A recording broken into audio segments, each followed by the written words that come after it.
I'm Alasdair Morrison. I'm applying for the paramedic practice course at Glasgow Caledonian University.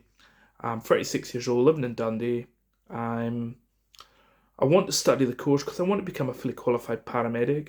I've always dreamed of becoming a paramedic, and for me, GCU I think is a fantastic place to learn paramedicine with the most experience I think of all Scottish universities, and have the I think the right mixture of staff, students, knowledge, experience, and fantastic placements, and a fantastic place, facilities, and just a fantastic place to learn how to become a paramedic and to become fully qualified.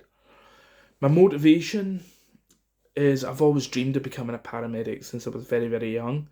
It's a fantastic career where you make a real difference to the lives of people on a day to day basis. Interesting, challenging, rewarding, and every day is completely different. Two qualities and attributes that I think are essential to become a paramedic, I think, are being caring, and I think also being able to work well as part of a team. I think that's because I think as a paramedic, being caring is an essential part of the job. You need to be able to deal effectively with patients. You need to be caring, and I think teamworking and to be able to gain trust. I think also to gain trust of patients, you need to be caring and understanding. Teamworking, I think, because the modern paramedic has to work very closely with a range of different teams as part of a multidisciplinary team, not just paramedics, but a range of professionals from help from the NHS and healthcare, social care, the emergency services, along with many others. So teamworking is essential to be able to get the job done and to get the best, to be able to do the best of your ability to do the job well. An example where I've demonstrated that is working in my current role as a door supervisor, December 2025. I was dealing with a service user, a customer who was dealing with quite severely with mental health problems and was stressed and quite upset. I worked with my colleagues, but I also worked with the NHS through the 111 service, Breathing Space, to try and get the best help and support to him. I tried to take the lead by trying to be calm, compassionate, caring. He was reluctant to seek help, but I had to make a careful decision as to how do I best manage it. I had done my mental health first aid training, so I tried to put that training into effect and worked closely with my colleagues, my two colleagues that I was on with that night, but also the NHS 111 and breathing space staff to help support that patient to the best of his ability. It was agreed that he didn't need urgent mental health referral or urgent support.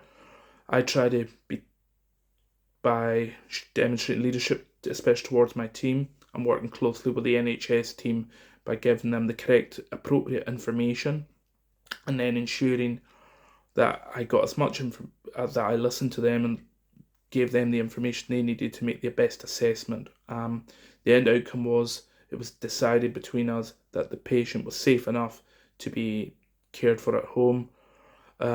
He was within a homeless hostel within the Dundee city centre, and they were notified of the situation. And so I tried to work as part of a team to make sure the patient got the best care possible.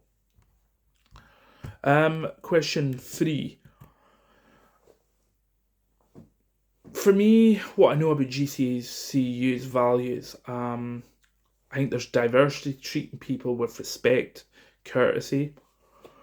I think development and innovation, wanting to make the best, so making the best, going forward with learning new skills and technologies and using that to the best effect to help people.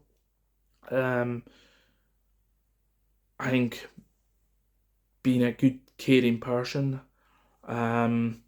treating people as you'd expect to be treated, not showing discrimination, working hard, perseverance. I think these are some of the values. Where I've demonstrated one of these values, I think dealing with people as I'd expect to be treated myself. In my role as a door supervisor, I often deal with people who can exhibit challenging behaviours, sometimes due to anger, due to alcohol, drugs, or a whole range of issues. One situation was I was dealing with a person who was very aggressive to me because I'd asked him to leave the premises. I tried to put myself in his shoes. I tried to understand why he was angry, tried to be polite and courteous to him, and tried to explain to him the reasoning why I was making this decision, that it wasn't personal. He had some friends with him, and I involved them to try and explain to the person why I was making this decision. I made sure that I didn't raise my voice, I wasn't aggressive, I wasn't abusive, I wasn't difficult. So I tried to make sure that the service user, the customer, could understand why I was going down this course of action. Try to make sure that I was friendly and courteous to him, as I'd expect to be treated by if I was in his position, and try to help him relate to where I was coming from. I made sure that my body language, my tone, everything was in a way that was acceptable and in line with the values that I believe in and that my profession believes in. So that was question 3. Question 4. A time I made a mistake. One of my previous roles, I worked with NHS Tayside as a receptionist, a clerical assistant with the Drug and Alcohol Problem Service. And the situation was, I was on the phone at the time. A nurse came in and had put some information down. Basically, I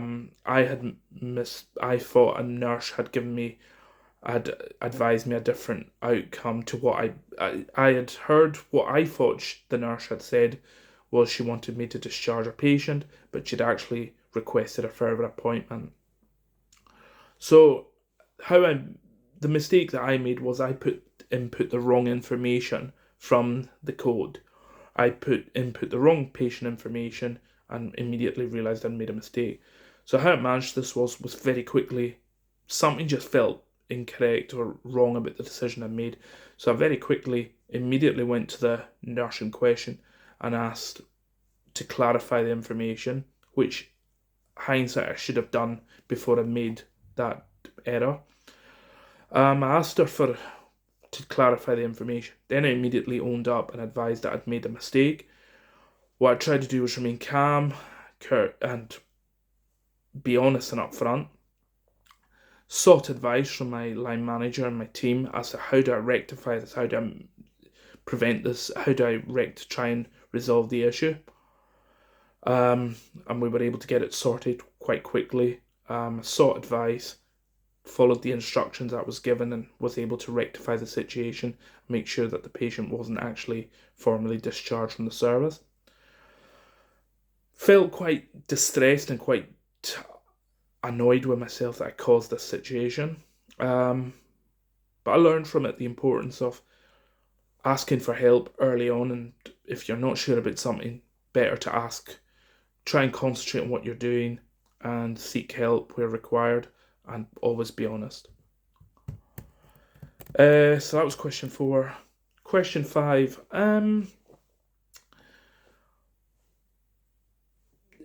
How I've prepared myself for studying higher education. Last year I did my swap access to allied health professions with UHI, so I think that was a very good step to allow me to get to deal with the university. Currently this year I'm doing my higher business management and National 5 application and maths. I think I'm trying to keep myself learning, try to learn as much about the course as I can, try to try and look at where I can improve and where I can make myself as good as I can and make myself the best possible student. That's question 5.